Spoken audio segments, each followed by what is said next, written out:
We recently took our family on a trip to Disney World for the first time. I'm autistic and so are both of my kids. We didn't really know what to expect, but we had a great time, learned so much, and I can't wait to share that information with you to help your family enjoy your Disney trip just as much as we did. Stick around till the end of the video. I'll tell you how to download a Disney scavenger hunt that we use to announce our Disney trip to our kids. And I designed it with special needs kids in mind, and it's editable. Is that a word? Editable and customizable so that you can make it fit your family's needs. I'll tell you all about that at the end of the video. Let's get started.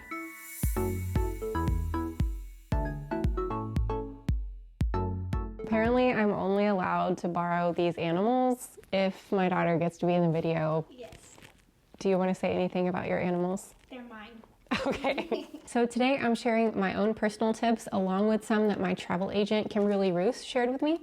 She works with Vacation with the Magic. Kimberly has certifications in autism travel and special needs travel, and if you're looking for somebody to help you with your planning, her knowledge and information has been invaluable to us on the trip, and I'll make sure I put her contact information in the description below. So, our Disney trip. I was overwhelmed, to say the least, in terms of planning for this trip. It's so much to think about. My advice: start planning early. I didn't give myself enough time to do that. And make sure that you register for the DAS Pass, the Disability Access Service at Disney. If you're interested in doing that, which I highly recommend, make sure that you watch my video about that, and I'll put it up in the corner. Can never remember which way it's going to be. Do that first. Today's video is going to be more tips based on what to do when you're there, not necessarily the planning stages of it. If you have questions about the planning stage, that would be something great to get in contact with Kimberly about. So the number one thing I want to share when it comes to taking care of your special needs family at Disney: establish your home base first. So right when you land from the airport, go to your resort, get checked in, spend a little bit of downtime there, and get acclimated to your surroundings.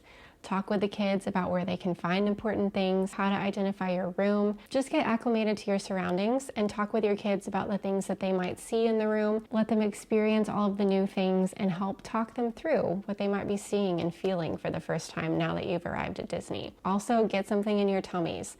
Make sure you're staying hydrated and that you've got snacks everywhere that you can put snacks in every bag that you have. Protein-rich snacks that aren't high in sugar. Those will go a long way. And my suggestion is to invest in nice water thermoses for your kids. Maybe pack 2 of them. Something well insulated that they can keep with them and keep refilling throughout the day. If they're hydrated and their tummies are full, that is one of the most important things that you can give to them during the trip, and it will help prevent meltdowns. I also kept Dramamine on hand just in case they got nauseous on the rides. My kids didn't end up needing it, but I was really glad I had it. I also got little seasick bands. I don't know if you've seen them before, but they're like compression bands that have a little node that kind of goes into your wrist right here, and it's supposed to help prevent motion sickness. My daughter did use those. I'm not sure if it helped so much with motion sickness, but she did really like having the compression on her hands. That was very comforting to her, and she requested those several times. Rent a stroller or bring your own. My daughter is 8, my son is 5, and even my 8-year-old wanted to be in the stroller all the time. I wanted to be in the stroller all the time. Having gone, I think in the future I would get 2 single strollers because you can navigate around the park better. The double stroller was a little bit hard to turn, especially since my kids are older and bigger. It got pretty heavy. But I was so glad we had a stroller. We could not have done the parks without one. There are stroller services at Disney, and you can actually rent one and it'll be delivered to your resort. That's the way we did it, and it was so much easier that way. Tip from Kimberly, the travel agent: you can also tag your stroller as a wheelchair. This means you can bring it in more places at Disney parks. Sometimes you can even keep it in the line with you when you're going through. So if you're interested in that, make sure that you talk to guest services about tagging your stroller as a wheelchair. Before we went to each park, we watched videos so that the kids would know what to expect. In fact, we did this before we even left for the trip, and it was a really helpful way that the kids got used to what to expect whenever we got there. We watched videos on YouTube of specific rides so they would know what it was going to look like, the seat that they were going to be in, how long the ride was, what types of colors and sounds and lights to expect. That really helped my kids so much. And then once we got to the resort, there's that travel channel that just plays 24/7, and they had Disney videos over and over again for all of the parks. And my kids would sit down on their own, turn this on, and just watch all about the parks before we would go, and that was a really calming thing for them. At the beginning of each day, we would talk through exactly what to expect. Obviously, you can't plan for everything that's going to happen, but we would sit down and we would talk about, okay, we're gonna get dressed, we're gonna brush our teeth, we're gonna put sunscreen on outside, we're gonna sit in the stroller and push it over to the bus stop, and then we're gonna wait at the bus stop, and it might be kind of hot and it might be kind of loud. That was one thing that was really upsetting, honestly, were the buses. They were so loud whenever they would brake and everything. It was upsetting. So anything that you can talk through and give them an indication of what it's gonna look like, what it's gonna sound like, what it might feel like, those things were all really helpful. And then checking back in with them throughout the day to let them know when things were gonna change. Okay, this didn't work out this time, so we're gonna end up doing this. Here's a snack, drink some water, basically. Like I said, we used the DAS whenever we were there, the Disability Access Service. This is amazing. Basically, you can get in line through the Disney app without waiting in a physical line. So you choose the ride that you want to go on, get in line on your phone, and you don't have to show up until it tells you to show up, and then you basically walk on the ride. There might be a 5 to 10 minute wait because you go through the lightning lane, and sometimes there's a little bit of wait there. But that helped so much because there's no way my kids could have waited in the actual line without having a meltdown and us having to go back immediately. People had told us to go back to the room during the day to recharge. For my family in particular, I feel like that was too many transitions for us. Once we were at the park, we needed to stay at the park until we were ready to be done for the day. We just decided to take breaks at the park. There's different areas called quiet areas, and the cast members can let you know where those are. We also got rejuvenated at the parks by stopping for a break to get lemon chills at every park we went to. Lemon chills or ice cream, ate it in the shade, and it was just a really big pick-me-up for all of us whenever we were hot and tired and needed a little bit of energy. So for us personally, it worked better not to go back to the room.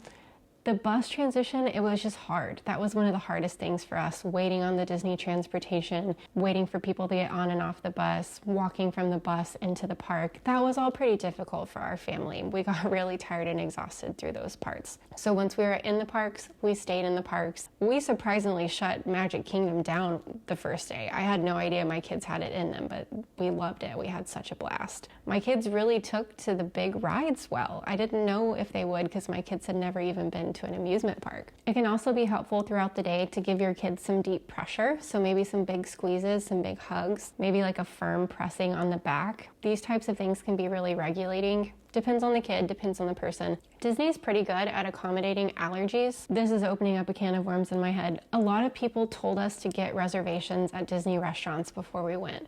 This stressed me out so much because I never know when my kids are going to be hungry. I just couldn't fathom selecting a time to eat a meal 2 months in advance and then it actually working out that all of us were hungry at that time to keep our reservation. That was very stressful to me. But so many people told me to do it, and you know what? I just didn't. I didn't make a single reservation at a Disney restaurant before we went. And I'm so glad that I didn't make a reservation for us because it worked much better for us to do quick service restaurants. So if you're a Disney noob like I was, clearly not anymore, you can either do table service or quick service. Table service requires a reservation. Most people start getting those 60 days before their trip. I don't know how people do this. Or you can do quick service, which is basically just walking up to a food service station and getting food when you order it, which I'm like, that is so much easier. You can order the food at quick service food places through the Disney app. That was one really important thing for me to make sure that we always had the next source of food planned out. I researched the quick service options for our family before we went because we had gluten-free, dairy-free needs. Disney's pretty good at accommodating this, but for us, especially with quick service, we just had to be prepared because not all places with quick service were able to accommodate those things, at least to the extent that we would need them accommodated to have like a full meal, if that makes sense. So do your research beforehand with restaurants and then order through the app.